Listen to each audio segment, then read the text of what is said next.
Всем привет! Добро пожаловать на мой канал, и сегодня мы будем готовить итальянский панеттоне. Это сдобная выпечка, которая наполнена ароматом цитрусов, рома, ванили, в которой очень много сухофруктов, цукатов и орешков. Я ее просто обожаю, и очень жалко, что ее нельзя есть каждый день, потому что я все-таки хочу сохранить свою фигуру. Но по чуть-чуть и в небольших количествах, я думаю, можно. Эту выпечку обычно готовят в Италии Эту выпечку обычно готовят в европейских странах, и в частности в Италии на Рождество и новогодние праздники. Но мы ее частенько готовим на Пасху, потому что по форме она напоминает наш классический кулич. Это оригинальный итальянский рецепт, который я сама лично переводила. И для меня это очень важно, потому что я всегда хочу найти какие-то аутентичные рецепты, которые сохранят историю блюда. Но вам придется запастись терпением, потому что готовить мы будем 3 дня. Но не пугайтесь, это все довольно-таки просто и легко. В первый день мы подготавливаем все ингредиенты, мы будем делать ароматическую смесь, которая будет создавать вот этот вот уникальный флер для нашего панеттоне. На второй день мы полностью его посвятим работе с тестом. Мы будем наблюдать, как оно поднимается, перевоплощается, будем месить его. И на самом деле это очень такой сакральный момент, когда все ваши чувства, эмоции, мысли, добрые пожелания, свою любовь и энергию вы можете отдать этому маленькому комочку теста, который потом создаст большую радость в вашем доме, и вы можете поделиться своей любовью и энергией со своими близкими и родными. И в третий день мы будем выпекать наши панеттоне, поэтому самый рабочий такой ответственный день это будет второй день. Панеттоне по этому рецепту вы сможете сохранить до 15 дней. В конце видео вы увидите способ, как это сделать лучше. Уверяю вас, эти 3 дня стоят того, чтобы попробовать этот волшебный вкус панеттоне. Пойдемте на кухню и давайте готовить вместе. Очень важно, чтобы все ингредиенты для панеттоне были обязательно комнатной температуры, поэтому подготовьте их заранее и взвесьте.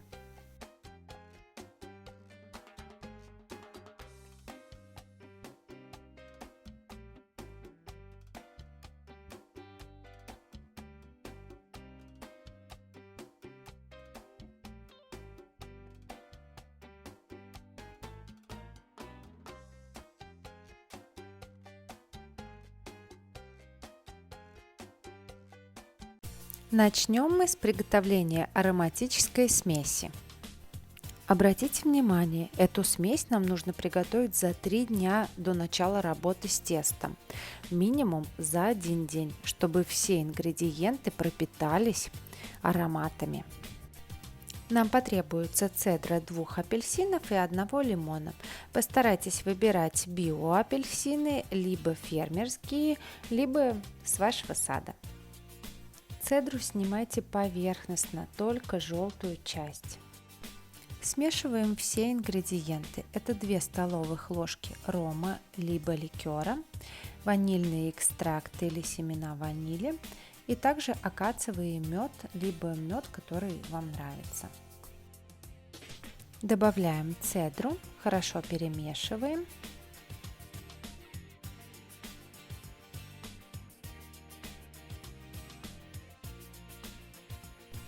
Накрываем пленкой и убираем в холодильник на 3 дня. За 10 часов до начала работы с тестом нам нужно будет замочить изюм. Для этого рецепта нам потребуется 250 грамм изюма. Также вы можете взять любые сухофрукты мелкого размера. Допустим, я взяла также сушеную вишню. Заливаем фильтрованной водой, оставляем на 3 часа, далее сливаем воду и повторяем эту процедуру 3 раза. Итак, приступим к работе с тестом. В этот день я вам советую встать пораньше, с хорошим настроением. И для начала мы сделаем бигу. Для этого нам нужно смешать все ингредиенты.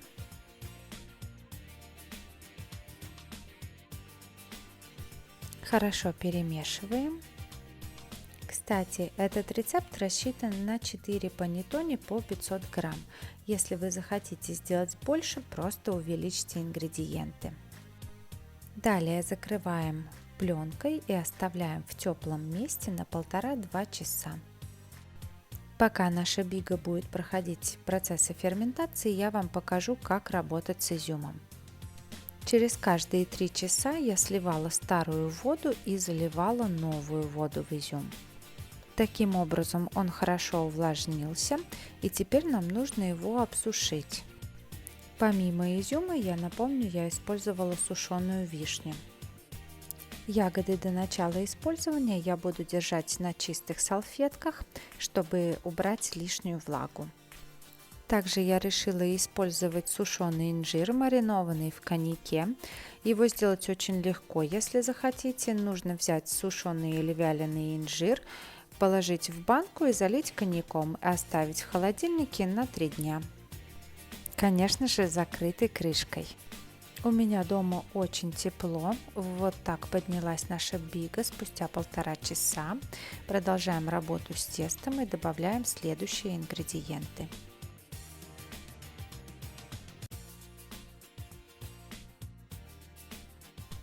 Последовательность: вода, сахар, хорошо перемешиваем. Далее берем и добавляем желтки 10 грамм. Перемешиваем. Добавляем муку 55 грамм и замешиваем тесто.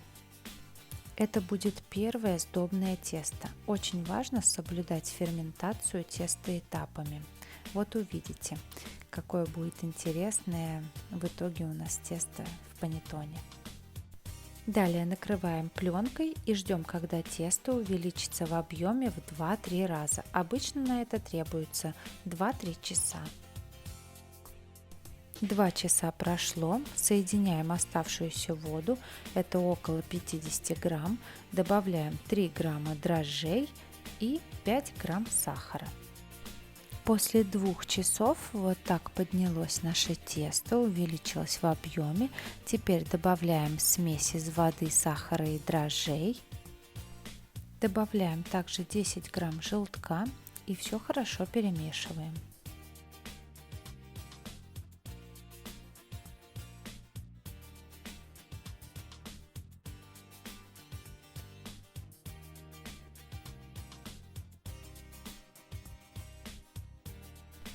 Далее добавляем 100 грамм муки и замешиваем тесто. Это тесто будет нашей дрожжевой основой.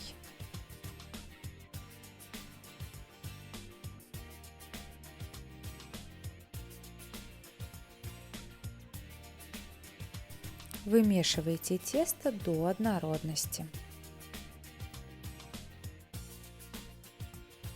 Готовое тесто накрываем пленкой и полотенцем и оставляем в теплом месте до увеличения теста в объеме в 3-4 раза. На это нам понадобится от 2 до 4 часов. 3 часа прошло, приступим к последнему этапу работы с тестом. Смешаем оставшиеся желтки 50 грамм, 270 грамм яиц и сахар 170 грамм и немного взбиваем венчиком. Мой совет: если вы увеличивали количество ингредиентов, чтобы приготовить больше панеттоне, то и лучше используйте миксер. И на средней скорости взбейте несколько минут яйца. Далее добавляем порционно и просеиваем всю оставшуюся муку, это около 500 грамм.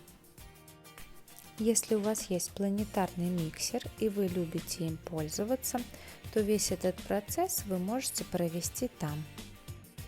Для меня приготовление панеттоне, как их куличей, как их хлеба, имеет более сакральный процесс. И когда я готовлю, мне очень нравится работать непосредственно с тестом руками. Мне кажется, что через руки передаются эмоции, энергии, любовь, и мне кажется, Это очень важно, особенно если ты готовишь на Пасху или на Новый год или Рождество.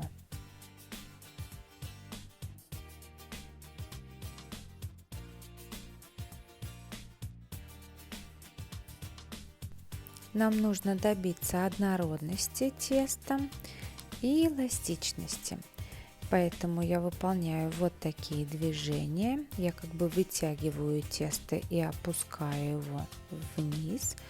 И вот посмотрите, через некоторое время ваше тесто будет вот таким эластичным. Затем я добавляю ароматическую смесь, которая тоже уже у нас была комнатной температуры. Вымешиваем ароматическую смесь до однородности. Как вы поняли, с момента, когда мы оставили последнее дрожжевое тесто, уже прошло более 3 часов. Вот так оно у нас выглядит, очень хорошо поднялось. Теперь нам нужно его добавить и хорошо вмешать в наше тесто. Дрожжевое тесто имеет довольно плотную текстуру, поэтому тесто нужно будет вымешивать долго и до однородности. Далее частями добавляем сливочное масло комнатной температуры. Общее количество масла 150 грамм. Когда вы хорошо вымешали первую часть, добавляйте следующую. Это самые важные этапы работы с тестом. Именно от них будет зависеть, какая структура теста будет у ваших панеттоне. Времени вам потребуется довольно много для того, чтобы хорошо вымешать тесто, поэтому сядьте поудобней, мешайте и наслаждайтесь.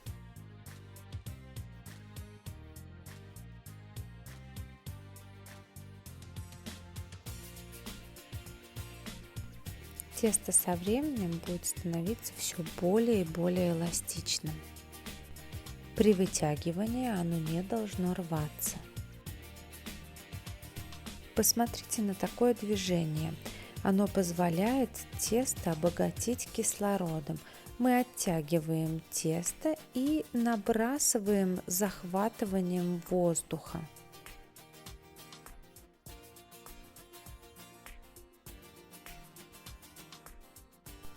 Вы увидите и почувствуете, как тесто начнет менять свою структуру. Оно станет более воздушным. На этом этапе ни в коем случае не добавляйте муки. И вообще, в принципе, постарайтесь не добавлять муки в работе с панеттоне. После того, как вы вымешали тесто до эластичности, добавьте 11 грамм соли. И хорошо вновь вымешайте тесто. Используйте мелкую лучше соль, чтобы быть уверенным, что вы ее хорошо перемешали.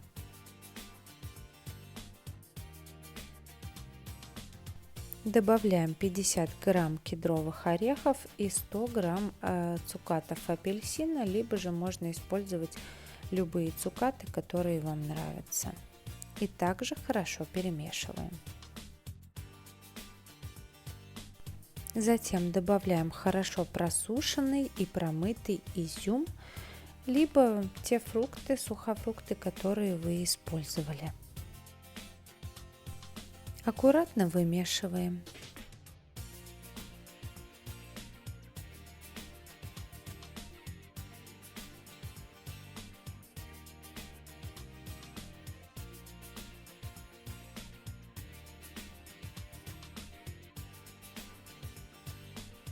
Далее выкладываем тесто на рабочую поверхность, опять же без использования муки. Тесто будет очень липкое, но как раз такое тесто нам и нужно. Делим на 4 части. Периодически смачивайте руки и скребок в воде, тогда вам легче будет работать с тестом. У меня под рукой не было хлебного специального скребка, поэтому я решила использовать строительный скребок. Естественно, он у меня был чистый и новый. И очень был удачный опыт. Теперь оставляем тесто на 40 минут. На 4 панеттоне весом 500 грамм мы будем использовать бумажные формы для выпечки на 400 грамм. 40 минут прошло. Смочите руки в воде и сформируйте шар и переложите в форму. Таким образом наполните все формы.